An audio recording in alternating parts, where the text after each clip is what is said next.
ఇప్పుడు ఇదే audio leak వ్యవహారంలో సీరియస్ గా రియాక్ట్ అయ్యారు మంత్రి పొంగులేటి. ఆ ఆడియోలో ఉన్న వాయిస్ తనదే అని చెప్పిన మంత్రి ఈ ఫోన్ కాల్ రికార్డ్ ఎలా బయటకు వచ్చిందో తెలియాల్సి ఉంది అన్నారు. దీన్ని బట్టే తెలంగాణలో ఇంకా ఫోన్ ట్యాపింగ్ జరుగుతున్నట్టుగా అనుమానం ఉంది అన్నారు. ట్యాపింగ్ చేస్తున్నదెవరు, చేయిస్తున్నదెవరు తేలాల్సి ఉందంటున్నారు మంత్రి పొంగులేటి. అంతేకాదు తాత మధు రిలీజ్ చేసిన ఫోన్ కాల్ ఆడియో ఎలా లీక్ అయింది, ఆయన దగ్గరికి ఎలా వచ్చింది అన్నది ఇప్పుడు చర్చనీయాంశంగా మారింది.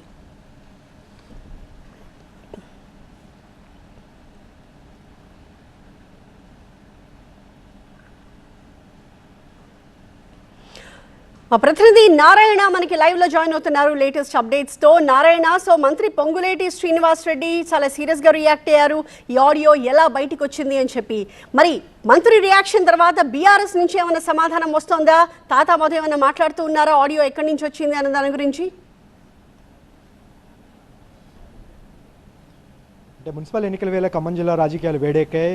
కాంగ్రెస్ బీఆర్ఎస్ హోరాహోరీగా విస్తృత ప్రచారం నిర్వహించారు. మరి కొద్ది గంటల్లోనే రేపు పోలింగ్ జరగబోతున్నటువంటి నేపథ్యంలో సంచలనమైనటువంటి వ్యాఖ్యలు చేశారు మంత్రి పొంగులేటి శ్రీనివాసరెడ్డి. మీడియా సమావేశం ఏర్పాటు చేసి కాంగ్రెస్ ఖచ్చితంగా 80% పైగా సీట్లు గెలుచుకోబోతుంది అని చెబుతూనే ఈ ఉద్యోగులకు సంబంధించి టెలికాన్ఫరెన్స్ వ్యవహారం ఏ విధంగా బయటికి వచ్చింది, ఖచ్చితంగా గత బీఆర్ఎస్ ప్రభుత్వం హయాంలో మా అందరి ఫోన్లు కూడా ట్యాపింగ్ జరిగాయి, ముఖ్యంగా వాళ్ళ సొంత కుటుంబ సభ్యుల ఫోన్లు కూడా ట్యాపింగ్ జరిగాయి, ఆ ఫోన్ ట్యాపింగ్ అనేది ఇప్పుడు కూడా కొనసాగుతుందనేది మాకు ఖచ్చితంగా ఇప్పుడు నిర్ధారణ అయినట్లుగా తెలుస్తుంది, అనుమానం ఉంది.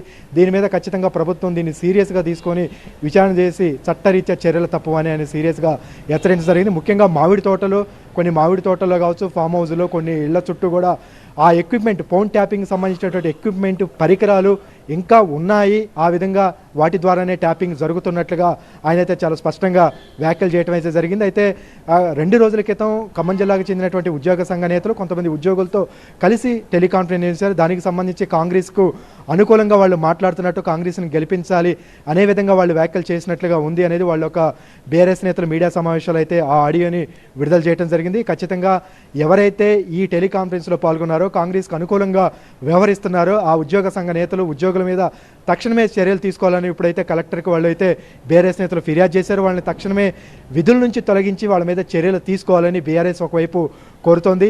ఈ టెలికాన్ఫరెన్స్ వ్యవహారానికి సంబంధించి అయితే మంత్రి పొంగులేటి ఖచ్చితంగా మా పార్టీ ఇప్పుడు ఎన్నికల్లో పోటీ చేస్తుంది, మా పార్టీ అభ్యర్థిని గెలిపించాలని కోరటం తప్ప దీంట్లో వాట్ ఈజ్ రాంగ్ అంటే దీంట్లో తప్పు ఏముందనేది పొంగులేటి ప్రశ్నిస్తూనే ఖచ్చితంగా ఇప్పుడు ఫోన్ ట్యాపింగ్ జరుగుతోంది, దీని మీద మాత్రం ప్రభుత్వం సీరియస్గా తీసుకొని విచారణ జరుపుతుంది అనే చేసినటువంటి వ్యాఖ్యలు అయితే ఇప్పుడు ఖమ్మం జిల్లా రాజకీయాల్లో మరో సంచలనంగా మారింది. మరికొద్ది గంటల్లో పోలింగ్ జరగబోతున్నటువంటి నేపథ్యంలో ఇటు కాంగ్రెస్ అటు బీఆర్ఎస్ ఓరాహోరీగా విస్తృతమైనటువంటి ప్రచారం నుంచి గెలుపు కోసం కూడా సర్వశక్తులు ఒడ్డుతున్నటువంటి ఈ నేపథ్యంలో ఖమ్మం జిల్లా మంత్రులు బహిరంగంగా బెదిరింపులకు పాల్పడుతున్నారు, ఖచ్చితంగా ప్రలోభాలు పెడుతున్నారు, అధికారాన్ని అడ్డం పెట్టుకునేది బీఆర్ఎస్ ఆరోపిస్తుంది. మా సంక్షేమ పథకాల అభివృద్ధి కార్యక్రమాలే కాంగ్రెస్ని గెలిపించబోతున్నాయి, కాంగ్రెస్ గెలుస్తుంది కాబట్టే ఈ విధమైనటువంటి వ్యాఖ్యలు ఆరోపణలు చేస్తున్నారు అనేది కాంగ్రెస్ మంత్రులు చేస్తున్నటువంటి మాటలు. దీని మీద రేపటి పరిణామాలు ఏ విధంగా ఉంటాయనేది మనం చూడాలి.